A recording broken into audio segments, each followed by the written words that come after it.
বিসিবির নতুন সভাপতি হলেন জাতীয় দলের সাবেক অধিনায়ক ফারুক আহমেদ। বিসিবির জরুরি সভায় চিঠির মাধ্যমে পদত্যাগ করেছেন নাজমুল হাসান পাপন। তারপরই নতুন সভাপতি হিসেবে নির্বাচিত করা হয় ফারুক আহমেদকে।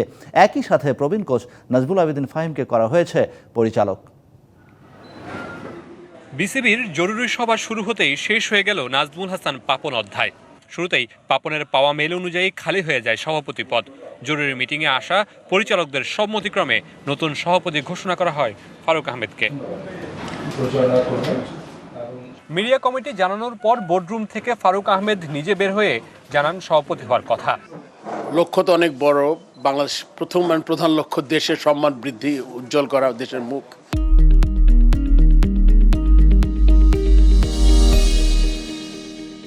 প্লাস দ্য টিমকে একটা জায়গায় দেখতে চাই, তো সেক্ষেত্রে এটা তো একটা অনেক বড় একটা ব্যাপার, কীভাবে দেখবো।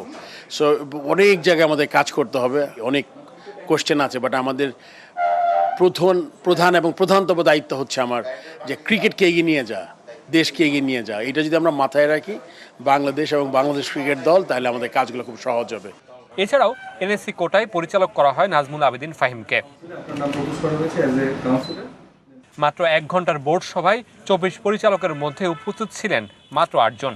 ইফতেখার আহমেদ মিঠু, মাহবুব আনাম, কাজী ইনাম, খালেদ মাহমুদ সুজন, ফাহিম সিনহা, আকরাম খান, সাইফুল আলম স্বপন ও সালাউদ্দিন চৌধুরীরা উপস্থিত ছিলেন আজকের সভায়।